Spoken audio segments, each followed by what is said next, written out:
Mas, korupsi itu bagus kalau benar dimanfaatkan untuk ekonomi. Demikian awal dialog melalui telepon dengan sahabat saya yang sudah senior namun sangat hobi belajar. Saat ini dia sedang mengambil doktor ekonomi di Missouri University. Bulan lalu saya dikirimi olehnya buku karya terbaru Stephanie Kelton yang berjudul Deficit Myth yang baru saya baca separuh. Walau baru separuh, sepanjang membaca kepala saya berkesimpulan bahwa kalau ini dibaca banyak anak muda, maka bubrah ilmu ekonomi yang diajarkan kampus-kampus ternama. Komentar saya, ini adalah buku berbahaya. Mudah-mudahan anak milenial dan Gen Z tidak mau dan jangan baca buku ini. Kalau baca nanti mereka menggulingkan tetua-tetua pejabat saat ini.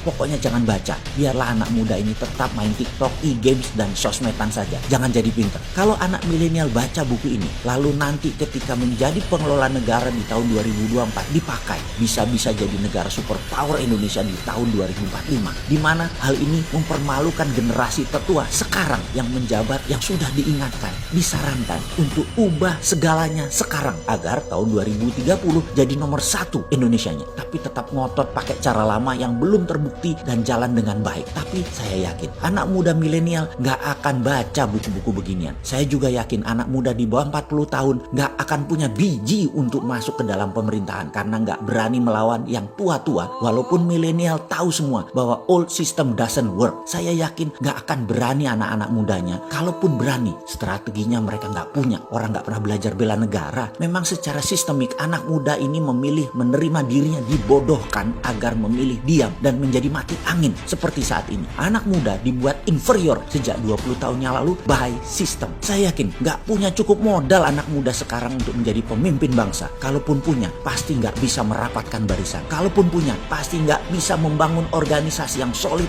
masif, militan. Pasti. Buktinya sekarang hanya bisa berkoar-koar di sosmed, sporadis, tidak bersatu, tidak satu suara, juga nggak membangun struktur, nggak membangun karya produktif, nggak membangun peacock effect. Jangan tanya lagi peacock effect itu apa, baca tuh Wikipedia. Boro-boro di tahun 2024. Sekarang saja di tahun 2020, anak usia di bawah 40 tahun yang merupakan 60% populasi pengen menguasai ekonomi aja belum tentu berani. Paling pol jualan-jualan barang-barang Tiongkok di digital platform, dijual barang-barang asing sesama anak bangsa di marketplace yang juga punya saham terbesarnya adalah asing dan asing lagi tuh marketplace. Mana berani atau mana mau jualan barang karya anak bangsa. Luar negeri gitu, pasang produk anak bangsa di Alibaba, pasang produk di Amazon di Amerika sana, pasang produk di Zaloranya Singapura deh. Berani nggak lu? Saya mengkritik keras begini karena saya walaupun cemen dan deso, saya punya Santara yang coba angkat UKM dengan kekuatan urun dana. Saya punya Dinaran untuk menyaingi GoPay dan pembayaran-pembayaran asing nanti yang namanya Facebook Pay atau IGP dan sejenisnya atau Alipay. Kita mau lawan. Walaupun masih merayap, tapi nggak ngomong doang kayak buzzer di negeri seberang. Juga video kali ini bukan buat buzzer, tapi buat kalian sahabat muda. Saya tantang nyali kalian untuk menjadikan Nusantara di tahun 2024 menjadi negara besar dengan tenaga kalian, pikiran kalian, hati kalian. Kalau kalian memang punya nyali untuk NKRI menjadi berdaulat, lakukan sekarang. Atau kalian masih ingin lagi kekuasaan ini dikasih kepada tetua-tetua seperti saya yang kemungkinan besar hanya memperkaya diri sendiri dan kelompok saya. Muak harusnya kalian dengan orang tua-tua macam kami yang memang dididik agar taklid, takut dengan Tiongkok dan Amerika dan membuat kalian tak bernyali. Sungguh, kalau kalian ingin perubahan harus konstitusional. Bangun diri Anda dalam 2 tahun ke depan hingga tahun 2020. Selama itu,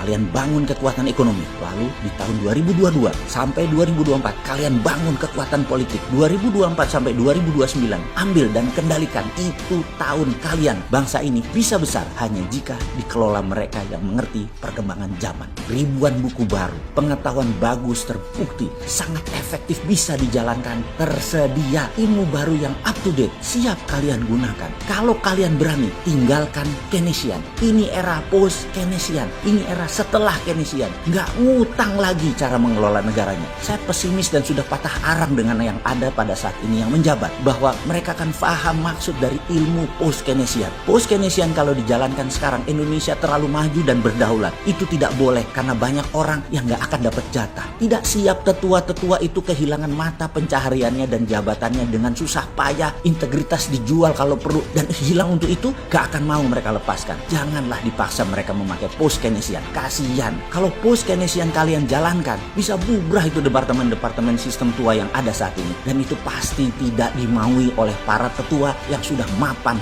di sana. Jadi biarlah mereka tetua-tetua itu menikmati for one last chance chance. Kita kasih kesempatan mereka membuktikan walaupun 1 tahun kemarin masih pontang-panting, tapi kita kasih kesempatan buat mereka.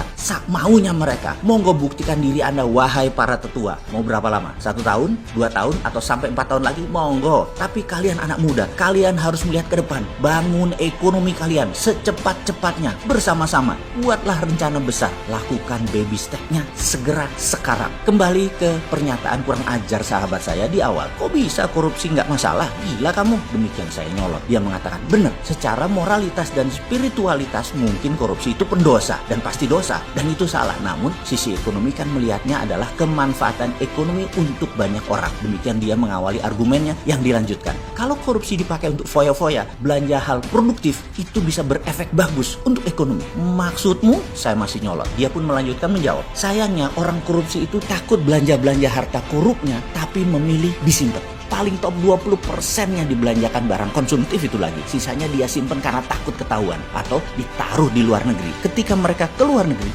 tinggal di rumah milik mereka, belanja barang mewah, kendaraan, dan lain sebagainya, top aja. Lalu balik ke tanah air, disederhana-sederhanakan gayanya. Diperlihatkan penampilan naif dan lugu. Padahal udah ada sendiri yang jawab. Jadi kalau mereka para koruptor itu 100% memanfaatkan dananya di dalam negeri, apalagi untuk investasi sektor produktif, itu dana 11.000 triliunnya, gila ekonomi Indonesia majunya kayak apa. Itulah saya katakan kalau korupsi itu bagus kalau dimanfaatkan secara benar untuk ekonomi dalam negeri. Yang parah korupsi marak, duitnya hanya 10% dimanfaatkan dalam negeri dan sisanya disimpan atau dibawa ke luar negeri. Ambiar ekonomi negaranya. Sudah sektor swasta kering, proyek kering, duit dibawa ke luar negeri atau disimpan sama koruptor. Bagaimana bisa negaranya maju? Sungguh, ini hanya sanepo, ini hanya sindiran dan kiasan. Yang terbaik adalah dalam pemerintahan yang benar, tidak ada korupsi dan tidak ada bagi-bagi jatah, di mana dana 11.000 triliunnya dimanfaatkan semua di dalam negeri. Kalau itu terjadi, top markotop dah Indonesia.